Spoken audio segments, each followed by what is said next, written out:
Agora, atenção na nossa pauta, vem conversar com a gente. Hoje é dia 26 de setembro, Dia Nacional do Surdo. A data foi escolhida em homenagem à fundação da primeira escola para surdos do Brasil, em 1857, no Rio de Janeiro. De lá para cá, importantes conquistas foram obtidas, mas ainda falta muito. Existem leis específicas que regulamentam a obrigatoriedade e uso da Libras, mas faltam intérpretes qualificados. Por que será que isso acontece? A língua brasileira de sinais é tão importante para o desenvolvimento do indivíduo que você sabia que ela é a primeira língua que o surdo aprende no Brasil? E só depois o português? Para a gente entender um pouquinho sobre o assunto, conhecer algumas leis específicas e aprender algumas ações e sinais que são fáceis da gente poder usar no dia a dia, a gente recebe na nossa casa o mestre em Linguística, Rogério Santos. Seja muito bem-vindo. Boa tarde, Rogério. Boa tarde, meu querido. Seja bem-vindo à nossa casa. Tudo bem? Eu agradeço muito pelo convite. Eu que agradeço desse assunto tão importante. Boa tarde, Rogério. Obrigado, viu? Boa tarde, eu que agradeço. Quando a gente começa a falar sobre as leis, né? Eu queria que você falasse um pouquinho sobre as leis que existem sobre a Libras. São basicamente duas leis, né? Na verdade, uma lei e um decreto, né? A Lei 10.436 e o decreto que veio regulamentar a lei, né? A lei ela veio garantir a acessibilidade, né? A criação de desenvolvimento de profissionais adequados, intérpretes e das funções de intérprete e de docentes. Então, com o decreto é que surgiu inclusive o Exame Nacional do ProLibras, né? Que foi dado o nome para esse tipo de qualificação. Agora, a gente tem muito a comemorar com isso, né? Que a inclusão efetiva parte principalmente do uso adequado da língua, né? Porém, a formação de profissionais ela ficou muito prejudicada pelo período que foi aplicado, né? Inexplicavelmente, foi definido 10 anos de aplicação do decreto da formação de profissionais, quer dizer, inexplicável, né? Porque durante apenas 10 anos, né? E aí, graças a Deus, eu tive a oportunidade nessa época de estudar e de passar nos dois exames, tanto de intérprete quanto de docente, e trabalho desde lá com isso, né? Sou docente de Libras no Instituto Federal São Paulo, campus de Jacareí, e trabalhei durante muitos anos como intérprete também. Mas realmente há uma carência muito grande, né? Eu dou curso de Libras lá, e são cursos de graduação, especificamente na pedagogia, é a única disciplina em que o curso de Libras é obrigatório. Os outros, as pessoas escolhem fazer. Mas graças a Deus tem bastante pessoas interessadas, sempre tem turmas formadas, de formação continuada. E a ideia é que se propague, né? Eu venho batalhando de alguma forma, tentando que isso volte a ser uma obrigatoriedade, mas modificar uma lei é uma coisa muito complexa, né? Infelizmente. Isso seria interessante desde o início, né, Rogério? Desde a formação inicial, né? Exatamente. Deveria ter essa obrigatoriedade desde da primeira alfabetização. Porque a facilidade do aprendizado é muito grande, né? As crianças, a gente vê, as crianças aprendem muito mais rapidamente, né? E a formação seria natural, né? Mas infelizmente não é assim. Graças a Deus, instituições como o Instituto Federal dá muito incentivo ao curso, muita procura, então sempre tem bastante alunos interessados. E tem outras questões envolvidas, né? Você trabalhar com uma língua que não é a sua língua natural, a oral auditiva, você está trabalhando com outras questões cognitivas que desenvolvem em você uma série de vantagens, né? Você obviamente perde a inibição, né? Porque você tem não tem como você não aparecer, né? E a atenção também é desenvolvida com isso, né? Os alunos que fazem o curso de Libras, eles mesmos percebem isso e falam, nossa, eu passei a prestar atenção, agora eu estou no ônibus e eu vejo gente interpretando em Libras porque o cérebro está já ligado nisso, né? Então faz uma série de melhorias cognitivas em todos que resolvem estudar e aprender Libras, né? E existe uma forma, porque a gente fala assim sempre do acesso, né? Que seja acessível, mas a gente não está tendo esse acesso, né? Do jeito que a gente tem outras coisas em relação ao estudo, até mesmo cursos gratuitos, essa coisa da criançada, né? Sim. Desde o início as crianças iriam aprender muito mais e muito rapidamente. Com muito mais facilidade. A gente consegue, e eu acho assim, isso é uma coisa até que eu sinto até vergonha da minha parte, né, por ser uma comunicadora e às vezes tentar conversar com uma pessoa na língua e não conseguir me expressar adequadamente, né? E aí, às vezes a gente acaba fazendo alguns símbolos, né, para tentar conversar, para tentar se comunicar, e que eu acho que a gente deprecia um pouco essa língua. Eu queria que você falasse um pouquinho se existem alguma forma da gente tentar melhorar essa situação, além de, é lógico, começar a aprender, né? Sem dúvida. É uma língua e como qualquer língua exige uma preparação adequada. Existe a necessidade de um formador, de um professor realmente proficiente. Né? E essa é a grande dificuldade hoje em dia. Como terminou a obrigatoriedade da formação prevista na lei, lá no decreto e na lei, hoje em dia é muito difícil. Existem, obviamente, cursos especializados, escolas especializadas, mas são poucas. E o que a gente pode fazer? Procurar essas instituições, como é o Instituto Federal São Paulo, do qual eu sou docente, que fornecem esses cursos que a gente chama de formação continuada. E eles são divididos em 3 módulos, o módulo básico, intermediário e avançado. Você pode fazer só o módulo básico para ter esses conceitos que você falou, por exemplo, né? O mínimo de comunicação, de saber uma datilologia, né? Que é escrever as palavras, o alfabeto, né?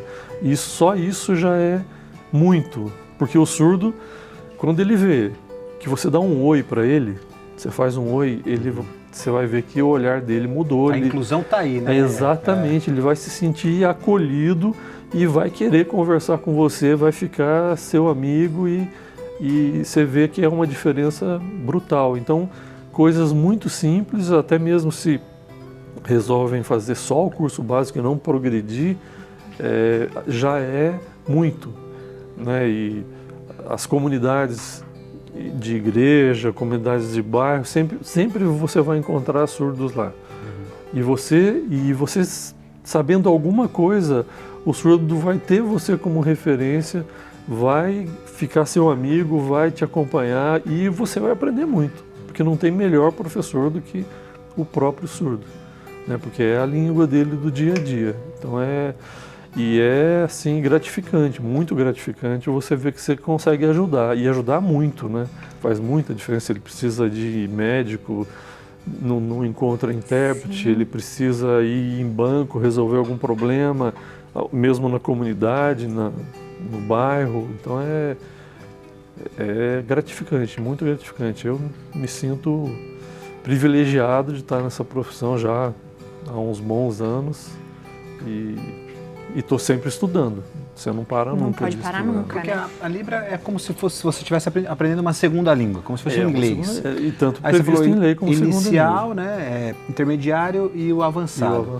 Só de curiosidade mesmo. O avançado a gente consegue criar, por exemplo, pensamentos como a gente está criando aqui agora. Exatamente. A gente consegue criar histórias assim mais complexas. Sim, no avançado você já vai ter adquirido todo o conhecimento necessário para você se comunicar fluentemente. No avançado você já vai estar praticando a fluência, porque a língua você já adquiriu. Então é um curso, não tem como você pular etapas, né? Mesmo quando vem algum aluno que eu já cursei o básico em outro lugar e o intermediário, infelizmente eu faço testes com eles, porque são difíceis os cursos bem planejados, né? Uma boa carga horária, com um profissional adequado, né, que é outra questão. Então, não é simples assim. Mas você fazendo com um profissional adequado, proficiente, que infelizmente hoje o final da vigência das leis causou esse problema. Não tem mais os exames de proficiência, né, como eu tive a oportunidade de fazer os dois, tanto de interpretação quanto de docência. Então, encontrar profissionais hoje dessa época é raro mesmo. Então, o que eu tento fazer lá no Instituto Federal é dar essa formação nesses 3 módulos. E aí, realmente, no terceiro módulo é o módulo mais difícil, que a gente só fala em Libras mesmo, porque já passou pelos 2 módulos, já tem condição de conversar. Mas infelizmente, é raro encontrar. Tem bastante vaga ainda que podia ser preenchida. Né? O que é interessante é que todas as vezes que eu converso com alguém, né, que fala sobre isso, se apaixona, né? E eu acho que é esse universo de você ser compreendido, e entender que você está fazendo a diferença na vida de alguém que precisa, é incrível. E você estuda muito, e eu fiquei sabendo que você está com uma inovação, e eu queria que você contasse um pouco pra gente, que é uma forma das pessoas conseguirem ajudar também. Sem dúvida. Mas é realmente isso que você falou, a gente se sente muito bem. Transcende ao trabalho, né? É uma coisa social muito importante. E eu venho já há alguns anos, como eu sou da área de informática também, na minha formação inicial, além da linguística aplicada, análise de sistemas eletrônicos, redes de computadores, programação em linguagem de máquina, seja tudo da área de informática. Então isso me ajudou muito a pensar na criação de um algoritmo de tradução. Então eu já venho trabalhando com esse algoritmo que eu chamo de matriz de Libras em 3 fases. Aliás, essa matriz é basicamente o conceito do ensino de Libras, né? Que é redução, interpretação, tradução e interpretação. Então eu consegui colocar isso numa linguagem de programação. É claro que ele está em fase de desenvolvimento, eu estou usando inteligência artificial e vai ser um negócio revolucionário, porque o meu objetivo final, mas principal, é o ensino da língua portuguesa para surdos. A ideia é que com esse algoritmo, assim como o aluno que quer aprender Libras com esse algoritmo, ele vai fazer um teste lá para ver se ele acertou, ele vai usar o algoritmo para ver se ele está fazendo a sequência certa, o surdo vai poder usar o algoritmo para ele também fazer os exercícios e ver se ele acertou, se ele está fazendo na sequência certa. E está bastante avançado, porém eu dependo hoje da inteligência artificial, porque eu não sou programador dessa área específica, né? Então eu estou passando os conhecimentos para a inteligência artificial que eu tenho de Libras e ela está me dando o retorno com o algoritmo. Então já estou em fase de teste, estou em fase de implementação, mas tenho esperança de chegar lá e realmente acredito que vai ser revolucionário, vai ser uma ferramenta fundamental visando principalmente os surdos, a comunidade surda. Com certeza. A gente tem umas imagens aqui, eu queria que só você revesse, porque faz um bom tempinho essas imagens, e eu queria que você falasse delas pra gente, que é você na celebração, Sim. Que legal. Como é fazer parte, né, e conseguir dar o acesso a tantas pessoas? Hoje a gente tem o nosso closed caption, a gente tem alguns programas que tem, mas é tão importante a gente ter a todo momento, incluir a todo momento, principalmente num momento como esse, uma celebração. É maravilhoso mesmo. Eu, graças a Deus, tive várias oportunidades de atuar como intérprete na igreja e é emocionante. Emocionante em todos os sentidos, porque a gente...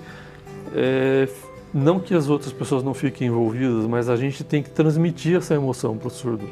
Então é realmente gratificante mesmo e ver a diferença que a gente faz, né? Porque o surdo sabe que você vai estar lá, ele vem, ele convida os amigos e é um negócio maravilhoso. Infelizmente eu não tenho tido muita oportunidade por causa do trabalho, do desenvolvimento de novos projetos, né? Não tenho atuado, mas quando posso, vou numa igreja que tem os surdos, para também ter o contato com eles para poder fazer essa troca, né? E a gente não ficar enferrujado também, porque qualquer língua, se você não pratica, dúvida, você vai perdendo aí um pouquinho, né, da cultura deles. Com certeza. Muito obrigada. Mais uma vez, sempre que a gente fala sobre esse assunto, eu acho que é importante a gente frisar e valorizar as pessoas, né, que fazem essa comunicação, que dão acesso a quem precisa, porque vocês têm que ser, além de muito estudados, né, extremamente sensíveis, que é o que você falou, você tem que sentir aquilo que você está querendo dizer. E quando a gente fala em sentir, a gente fala de coração, a gente fala de alma, e a gente consegue chegar até muito mais do que a gente imagina. Então, parabéns pelo seu trabalho. Eu que agradeço. Fico muito feliz pelo convite. Agradeço imensamente de poder estar aqui e de ter conteúdo que interessam a vocês também. Com certeza. Obrigado. E quando finalizar o seu projeto, por favor, venha até aqui. Não, vocês vão ser os primeiros a saber. Que bom, com muito certeza. obrigado. Eu pretendo que seja logo isso, mas como tem essa parte de programação que não é a minha área específica, eu dependo tanto da inteligência artificial quanto de outros programadores, isso aqui que leva um tempinho, mas sem dúvida nenhuma, vocês vão ser os primeiros a saber.